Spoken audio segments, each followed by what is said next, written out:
Puji Tuhan. Saya jadi ingat satu kalimat begini. Sebuah lagu kalau nggak salah itu, Praise looks good on you. Ya, waktu kita memuji Tuhan, kayaknya seluruh malaikat lihat kita kinclong-kinclong dari sorga. Semua kita itu mengkilap. Waktu kita mengeluh, kita jadi buram. Kita jadi suram, jadi abu-abu. Tapi waktu kita memuji, semua manusia batinnya kita kepenuhan roh Allah. Saya percaya kita perlu untuk di penghujung tahun ini untuk berdandan secara rohani. Orang kalau Natal pergi ke gereja kan berdandan semua, tapi lebih dari itu harusnya berdandan manusia batinia. Cowok cewek sama. Kalau kita bilang inner beauty itu bukan hanya untuk perempuan. Ya, keindahan batin itu laki-laki dan wanita. Sebab kita di ujung tahun ini kita mesti banyak berbenah supaya manusia batinnya kita indah. Kita mau masuk tahun baru penuh dengan pengharapan kan? Mari buka firman Tuhan bersama dengan saya beri judul Cantik dan Tampan di Mata Tuhan.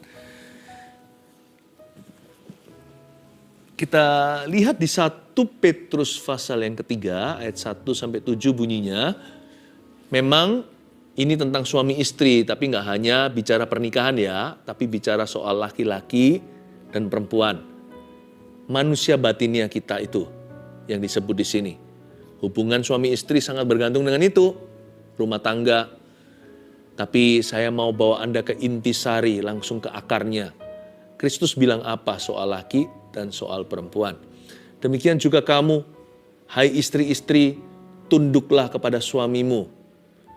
Supaya jika ada di antara mereka yang tidak taat kepada firman, mereka juga tanpa perkataan dimenangkan oleh kelakuan istrinya. Sebentar, ayat 1 saya jelaskan. Terlebih dulu tentang kehidupan pernikahan, itu yang paling menyolok kelihatan. Kalau cowok sama cewek itu gambar dirinya nggak sehat, langsung nampak dalam perkawinan. Tapi sebenarnya ini lebih dalam dari sekedar hubungan suami istri. Bicara tentang bagaimana kita sebagai insan manusia, laki-laki dan perempuan. Bagaimana kita bisa memuliakan Tuhan. Dan bagaimana kita bisa mengenal Tuhan di dalam manusia batinnya kita. Bukankah Tuhan menyuruh kita untuk menyembah dalam roh dan kebenaran? Jadi istri harus tunduk pada suami. Supaya jika ada di antara mereka yang gak taat sama firman, mereka tanpa perkataan bisa dimenangkan oleh kelakuan istrinya. Inilah kuasa wanita. The power of godly ladies. Wanita yang takut akan Tuhan itu punya kekuatan. Hari ini firman ini akan menarik sekali. Akan bicara ke cewek dulu, nanti akan bicara ke cowok, nanti akan bicara ke laki-laki setelah bicara ke wanita. Perempuan, my sister, saudari-saudariku dalam Kristus, berapapun usia Anda, kenali kekuatan Anda. Anda diciptakan dari rusuk laki-laki, itu firman Kejadian. Di kitab Kejadian, apakah memang betul dari rusuk pria, tulangnya sungguhan, setiap orang itu kan ciptaan Tuhan dalam kandungan mama. Tapi dengan kata lain, firman Tuhan hendak mengatakan kalau perempuan itu diciptakan dari kekuatan laki-laki. Coba kalau kita terpukul rusuknya, tertabrak apa, susah untuk berdiri apalagi berjalan kaki. Harus dibawa ke rumah sakit langsung ke UGD itu. Ya. Nah, perempuan itu punya kekuatan. Dia penyangga tubuh. Dia tulang rusuk pria. Berarti apa yang laki-laki bisa, biasanya perempuan juga bisa. Malah lebih bagus seringkali, karena perempuan lebih teliti. Jangan minder ya. Yang disebut kaum lebih lemah itu bukan berarti Anda lemah.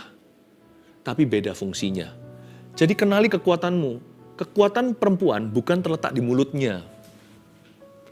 Salah kalau kita kira powernya, kalau Anda mengira powernya wanita itu di cuepa, di bibirnya. Bukan. Malah banyak korsleting di situ. Kekuatannya adalah tanpa perkataan. Bahkan suami yang bebal pun, seperti Nabal bagi Abigail, bisa dimenangkan oleh kelakuan istrinya tanpa mengucapkan satu kalimat. Karena laki-laki jadi sungkan, jadi segan. Dia bisa rusak di luar. Kalau istrinya takut akan Tuhan, gimana pun juga benteng-bentengan gak bisa jauh dari situ. Cepat lambat dia akan bertobat. Jikalau gak bertobat pun ya, dia akan mengakui imanmu dan berkata, kamu memang beda. Dia nggak mungkin bisa meninggalkan Anda Dan yang untung adalah anak-anak Anda. Karena mama yang membayar harga, itu luar biasa piala bagi putra-putrinya. Jangan takut, Yesus adalah suami bagi yang tidak bersuami. Ayah bagi yang tidak berbapak. Sekalipun ada orang yang masih menikah tapi suaminya tidak berfungsi, Yesus bisa mengisi kekosongan itu hingga suamimu kembali. Tapi perempuan, kenali kekuatanmu. Wanita itu punya satu power. Bukan di mulut ternyata, di mana kita lihat ayat 2 sebelum saya bahas poin pertama. Jika mereka melihat, maksudnya cowoknya ini, maksudnya suaminya, jika mereka melihat bagaimana murni dan salehnya hidup istri mereka itu. Kekuatan perempuan terletak di mana? Nomor 1 tuliskan ini, poin pertama kita. Pengaruh seorang wanita ialah kemurnian dan kesalehannya. Makanya perempuan itu harus jaga kemurnian. Hatinya itu harus dekat sama Tuhan. Setiap perempuan harus mendekat sama Tuhan. Sucikan, kuduskan, basuh aku di dalam darah-Mu, anak domba. Jama bibir, luruskan hatiku dengan roh-Mu. Itu adalah lirik lagu ya. Tapi itu betul sekali. Setiap wanita harus mendekat kepada Tuhan. Dan berkata, murnikan hatiku. Perempuan tidak boleh matre. Karena itu otomatis mematahkan dan memutuskan kode etiknya Tuhan. Yaitu kemurnian. Hatinya itu harus murni. Dia harus taruh Tuhan di atas segalanya. Lalu orang di atas barang dan uang. Harus. Karena perempuan seorang pendidik dalam keluarga. Dia ajari anak. Dia harus saleh. Saleh yang keluar dari hadirat Allah. Percayalah, sekalipun perempuan itu tidak duniawi, Tuhan gak akan biarkan dia tanpa dandanan. Bagi Tuhan, setiap putrinya itu lebih berharga daripada bunga di padang. Yang dihiasi melebihi Salomo dalam kejayaannya. Tuhan pasti akan dandani Anda. Jadi jangan iri ya kalau ada wanita yang diberkati sama Tuhan itu, karena memang Tuhan berkenan. Jadi jangan kita berkata, wah dia kok punya itu, punya ini. Siapa tahu Tuhan yang telah memandang orang itu dan memberkati hidupnya. Asal bukan itu yang dia cari. Ayat 3, perhiasanmu janganlah secara lahiriah, yaitu dengan mengepang-ngepang rambut, memakai perhiasan emas, atau dengan mengenakan pakaian yang indah-indah. Berhenti di sana sebentar, di ayat 3a saya jelaskan.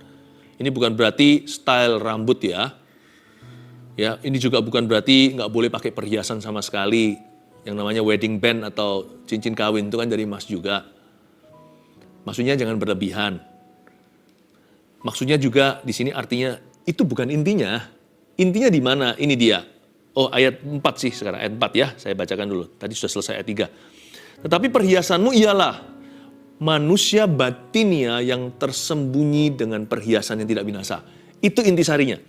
Perhiasanmu itu manusia batinia yang tersembunyi dengan perhiasan yang gak bisa binasa. Yang berasal dari, inilah perhiasanmu, hai perempuan. Yang berasal dari roh yang lemah lembut dan tenteram. Yang sangat berharga di mata Allah, saya tambahkan, yang sangat direspek sama manusia bahkan oleh laki-laki. Ya. Serusak-rusak beberapa kaum pria.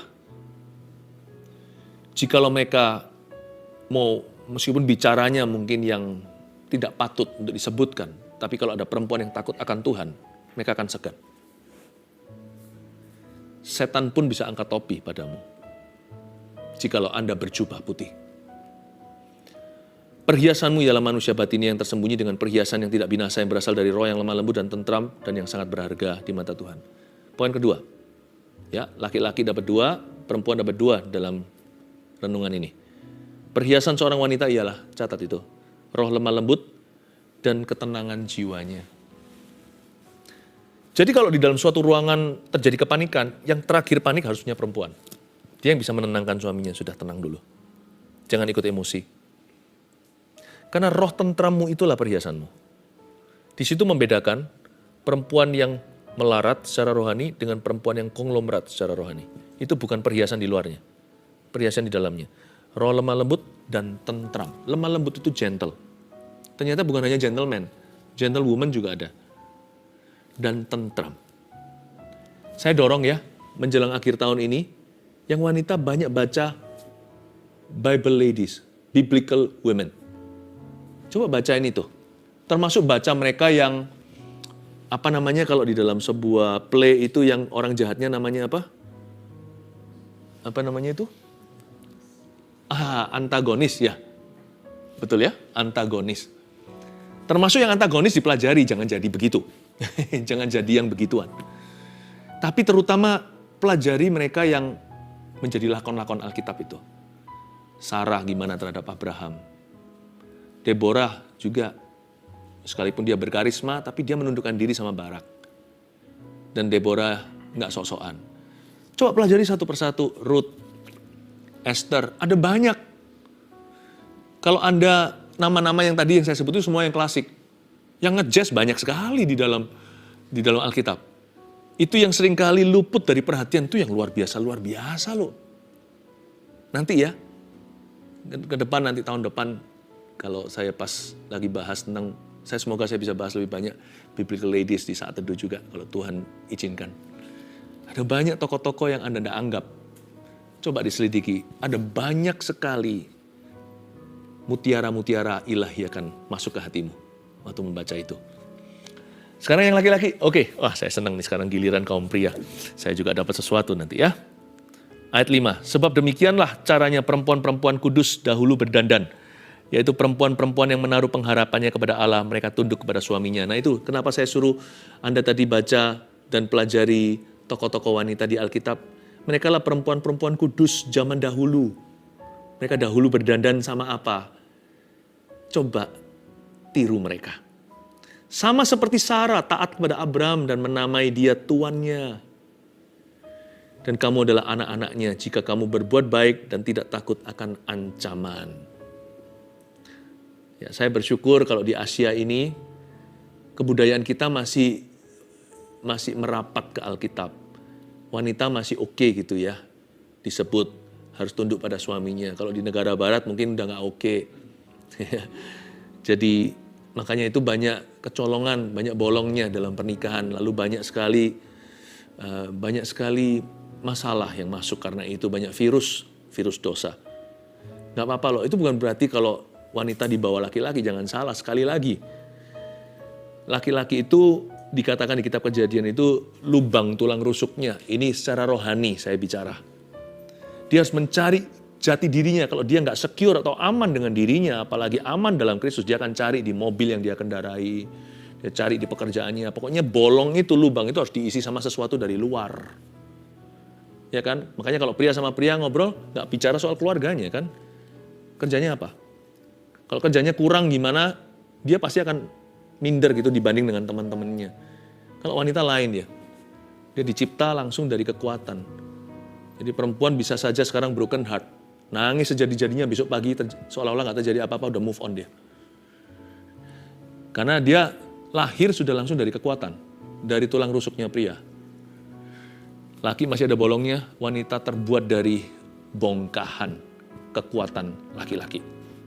Coba bayangkan, siapa bilang wanita itu lemah? Fisiknya mungkin, ototnya terbatas. Lihat binaraga yang cowok nggak bisa ditandingi sama yang cewek. Segede-gede apapun, kecuali kalau ditandingkan sama cowok yang bukan binaragawan. Tapi wanita itu nggak lemah. Nah sekarang giliran saya mau bicara tentang laki-laki ini. Laki-laki itu luar biasa. Hanya karena kita itu sibuk di dalam dunia kerja, jangan sampai matikan potensi rohani. Salah. Rohani must come first, harus nomor 1. Kalau kita mau buat resolusi tahun ini, rohani jadikan number 1. Jadikan bahasa Spanyolnya numero 1. Nomor 1, saudaraku. Ayat 7. Demikian juga kamu, hai suami-suami. Are you ready? Hiduplah bijaksana dengan istrimu sebagai kaum yang lebih lemah. Tunggu dulu. Kalau kita baca ayat itu selalu yang di-highlight kaum yang lebih lemah, kenapa sih? Kenapa kita nggak bisa highlight hiduplah bijaksana? Demikian juga kamu, hai suami-suami. Hiduplah bijaksana dengan istrimu. Ya, kalau sama istri aja gagal, orang itu gagal total. Mau dia sukses di kerjaan, tidak bisa menggantikan. Tahukah kegagalan sukses Anda di tempat kerja, hai pria, tidak bisa menebus gagal Anda di rumah? Nggak bisa.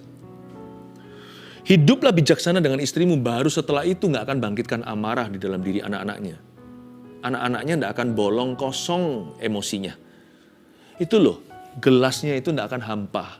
Anak itu akan terisi dan percaya diri karena papanya komitmen dedikasi sama mamanya. Laki-laki itu harus bijaksana, makanya itu cowok jangan cepat-cepat pacaran kalau yang masih muda. Belajar lebih banyak lagi, ditempa lebih banyak responsibility atau tanggung jawab. Kenapa? Nanti yang bijaksana, nanti orang majusnya satu keluarga itu yang laki-laki.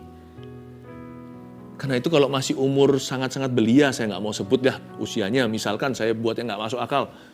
Ya, umur 12, 13, 14 udah mau pacaran. Belum mengerti jati diri, masih goncang identitasnya, masih mencari-cari tulang rusukku di mana, itu bukan jodoh. Dia cari statusnya. Dia cari aku ini siapa. Udah mau take care orang, nggak bisa nggak. Kalau perempuannya pintar nggak akan mau dipacari sama laki-laki terlalu muda. Tapi usia bukan segalanya. Ada orang yang udah umur 40 juga kekanak-kanakan juga ada banyak. Namanya anak manja juga tidak sedikit di dunia ini. Hiduplah bijaksana dengan istrimu sebagai kaum yang lebih lemah. Pria jangan pikirannya pacaran kalau yang masih muda. Setelah sekolah melayani Tuhan. Jadi pemimpin. Sekarang cari susah. Nanti kalau Anda sudah jadi pemimpin, tidak akan terlalu susah. Karena orang kualitas itu dicari dan ditunggu. Hiduplah bijaksana dengan istrimu sebagai kaum yang lebih lemah. Itu loh, garis bawah hiduplah bijaksana. Saya kasih dulu ya, poin ketiga ini untuk laki-laki. Kepemimpinan seorang pria adalah kebijaksanaannya. Oh, I love this. Kepemimpinan seorang pria adalah kebijaksanaannya. Sedikit tips juga yang membesarkan anak perempuan dengan anak laki-laki itu ada bedanya. Lain, sama-sama indah. Tempa kepemimpinannya. Tapi jangan tempa lewat militerisme. Kita papa-papa yang keras, biasanya terlalu keras sama anak. Tapi tempa lewat kedekatan. Ya. Hiduplah bijaksana dengan istrimu sebagai kaum yang lebih lemah. Itu bicara tentang laki-laki. Kepemimpinan seorang pria ternyata adalah kebijaksanaannya. Saya dorong Anda, kaum pria, untuk banyak baca kitab Amsal. Ya, kitab Mazmur juga, supaya kita itu ngerti gimana ekspresi dan curhat sama Tuhan. Laki-laki yang disupres, yang diberitahu gini sama ayahnya itu salah didik menurut saya. Cowok kok nangis. Nanti kalau enggak jadi kanker. Ditelan terus jadi depresi. Nanti kalau kita sangkali-sangkali, lama-lama nggak sehat mentalnya. Lalu nanti asam lambung lah, dan sebagainya. Nggak apa-apa loh, disalurkan it's okay. Tapi ajari dia bagaimana cope atau bisa mengatasi masalah hati atau masalah pribadi dengan firman Allah. Baca Mazmur, Tuhan itu terbuka untuk pria yang ekspresi dan curahkan hati. Menangis pun jadi. Tuhan itu terbuka dengan amarah emosi kita. Baca kitab Amsal supaya kita itu ngerti dan bijaksana. Selain itu, terutama bacalah kitab Injil, Matius, Markus, Lukas, Yohanes, pria sempurna namanya Yesus Kristus. Kalau ragu sama lainnya ini itu, masih bingung misalkan, lihat Yesus, dengarkan pengajarannya, baca mujizatnya. Semakin kagum aku sama juru selamatku. Patron laki-laki bagi saya adalah Yesus Kristus yang terutama. He is our man. Ya, man juga di sini, hiduplah bijaksana dengan istrimu sebagai kaum yang lebih lemah, berarti laki-laki itu adalah gentle protector. Ini sudah jadi gelar kita. Kita tuh protector. Seperti di pintu darurat di pesawat. Alangkah baiknya dijejer di situ laki-laki, tapi kan nggak pernah tahu kan ya, ground staff yang check-in kan, dia kan hanya kira-kira yang mana kira-kira laki-laki yang kira-kira kuat, tapi manusia hanya melihat mata, Tuhan melihat hati. Manusia hanya melihat, maksudnya penampilan, Tuhan melihat hatinya. Semoga yang duduk di sana kalau terjadi gawat darurat adalah orang yang ketika terjadi demikian, dia bukakan pintu, ladies first, kasih orang lain keluar dulu. Anak kecil, ibu-ibu dan sebagainya. Yang terakhir takut di dalam sebuah ruangan, jikalau terjadi kebakaran, harusnya seorang pria yang takut akan Tuhan. Laki-laki harus tangguh. Dikit-dikit give up, enggak boleh. Kita harus kuatkan orang lain. Tapi saya tahu teorinya begitu. Banyak orang nggak bisa penuhi teori. Mengapa? Karena mereka nggak punya kekuatan batinia. Makanya kekuatan batinia itu harus diisi sama Tuhan. Kita mesti banyak, next kita lihat kalimat berikutnya, banyak berdoa. Ya, karena kekuatan kita di sana. Hormatilah mereka sebagai teman pewaris dan kasih karunia, yaitu kehidupan, supaya doamu jangan terhalang. Ini firman Tuhan kepada pria, supaya doamu jangan terhalang. Kenapa Tuhan nggak bilang, supaya doa istrimu nggak terhalang? Kenapa Tuhan berkata, supaya doamu hai laki-laki, atau di sini suami, jangan terhalang. Dari mana kita timba sumur batinia, membuat kita indah? Nggak tentu loh orang itu yang bisa main tembak-tembakan, berburu, yang sport atau olahraga-olahraga yang macho man, yang sangat-sangat laki banget, itu nanti punya strength of character atau kekuatan karakter. Nggak tentu orang dipelonco atau di apa itu, orang seperti dipakai cara-cara kekerasan, dikasih hukuman sebelum masuk satu institusi atau sekolah, nanti dia akan jadi pemimpin, malah jadi orang kasar, jadi orang yang balas dendam. Nggak tentu. Strength of character, kekuatan karakter seorang pria hanya ditemukan pada satu pria, Yesus dan Firman. Kalau yang nggak kelihatan, hanya ditemukan dalam satu pribadi, Roh Kudus di dalam diri kita. Dan kita harus bertumbuh relationship hubungan kita dengan Dia. Dan itu tidak bisa tanpa doa. Supaya doamu jangan terhalang, nomor 4. Kekuatan seorang pria adalah kehidupan doanya. Saya ulang, kekuatan seorang pria bukan berapa kali dia bisa push up atau segede apa ototnya. Anda akan terkejut. Orang yang gede-gede ototnya, nggak tentu akan menjadi defender of his family. Jadi orang yang mempertahankan keluarganya. Nggak tentu. Bisa jadi juga yang pukulin istri. Itu macumen, orang-orang yang pejantan. Nggak tentu yang hu gitu, itu pasti nanti akan gagah perkasa di mata Tuhan. Yang tampan di mata Tuhan adalah, seperti Yesus katakan, belajarlah dari aku lemah lembut dan rendah hati. Hanya seorang Yesus yang bisa menghadapi salib yang begitu ngeri. Cowok mana yang tidak akan bertekuk lutut? Siapa yang akan gentar dengan hukuman yang paling mengerikan sepanjang sejarah kemanusiaan? Hanya Yesus yang bisa di atas sana berkata, Bapa ampunilah dosa mereka. Mereka tidak tahu apa yang mereka perbuat. Sebelum naik ke situ sudah hancur-hancuran muka. Sudah seperti daging caca, dipukul, dicambuk 40+1. Yesus bisa berkata pada wanita yang menangis, yang meratapinya dan elap wajahnya. Yesus berkata, don't cry for me. Jangan nangis untuk aku. Hai ibu, tangisilah dosamu. Wow. Hanya Yesus yang bisa di atas itu. Tergantung demikian rupa, nafas saja mati. Nafas saja sakitnya setengah mati. Saya waktu sekolah Alkitab, saya pelajari hukuman salib itu sengeri apa. Itu ya digantung begitu, tarik nafas itu sakitnya luar biasa. Anda tidak bisa nafas biasa. Setelah lepas nafas, bergeserlah itu paku. Lebih sakit lagi. Lalu sakitnya melonjak 7 kali setiap nafas berganti. Dia bisa menggenapi nubuatan dengan teratur satu persatu kata-kata Bapa harus terjadi. No man like that. Badan Yesus bukan orang yang gede-gede sekali, bukan orang yang kuat bisa angkat berapa kilo besi.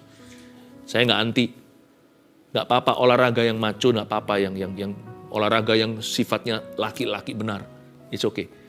Tapi latihan badan itu terbatas fungsi. Tetapi ibadah itu, manusia batinnya, itulah nanti yang akan membuat orang ingat selama-lamanya. Itulah yang menyelamatkan, itulah yang berguna dalam kehidupan orang lain. Itulah yang menjadi tulang punggung society masyarakat, tulang punggung family, keluargamu, tulang punggung gereja. Pria yang berdoa dan menjaga kekudusannya. Kekuatan seorang pria adalah kehidupan doanya. Itulah sebabnya, catat baik-baik. Pendoa syafaat utama dalam keluarga bukanlah istri atau mama. Pendoa utama di dalam setiap family adalah kepala keluarganya. Saya dorong menjelang akhir tahun ini, yang laki-laki masuk ke gua atau masuk ke kamar doamu. banyak waktu berdoa. Banyak waktu untuk cari Tuhan sebelum Anda berencana. Anda pemimpinnya, ketua kelasnya, cari pokok anggurnya. Kalau Anda ketua kelasnya, cari kepala sekolahnya. Bapakkulah pengusahanya. Melekat, bilang gini sama istrinya, sebentar, aku mau doa. Kasih aku waktu berapa jam, atau berhari-hari ini, hari tertentu. Anda bisa berdoa di situ, minta tidak diganggu sama anak-anaknya. Dengan senang hati mereka akan kasih, karena mereka tahu itu berguna untuk mereka. Sebenarnya hidup mereka bergantung dengan itu. Perusahaan Anda tidak perlu beritahu sama stafnya. Tetapi saudara seiman di situ beritahu, ayo kita doa. Anda yang ambil inisiatif. Karena seorang laki-laki dalam pekerjaan adalah tulang punggung Tuhan di sana. Jangan berkata, mama aja yang berdoa. Istrinya disuruh ke gereja, ikut menara doa di sana. Boleh. Tapi tahu nggak, tidak menggantikanmu. Pendoa utama satu keluarga. Catat ini. It's you, my brothers. Anda, saudaraku. Oh gitu ya Pastor Philip, saya kira yang bisa berdoa gitu hanya pendeta. Pendeta itu cuman ketambahan beban jemaat, bukan hanya keluarganya. Itu aja bedanya. Bertambah berkali-kali ganda. Tapi halaman kita sama. Saya pria, Anda pria. Kitalah pendoa syafaat. Pilihan number 1 di dalam family kita. Jangan suruh ibu, jangan suruh mama, jangan suruh istrinya yang maju. Maju bersama. Tidak seperti anaknya Safira, tapi seperti Priscilla dan Aquila. Jesus loves you. 1, 2, 3 apa aja cantik dan tampan di mata Tuhan. Kita mau benahi manusia batinia kita ya. Sekali lagi seperti koreksi dan juga evaluasi bagi kita semuanya. Yaitu 1, pengaruh seorang wanita ialah kemurnian dan kesalehannya. 2, perhiasan seorang wanita ialah roh lemah lembut dan ketenangan jiwanya. 3, kepemimpinan seorang pria adalah kebijaksanaannya. 4, kekuatan seorang pria adalah kehidupan doanya. Jesus loves you. Haleluya.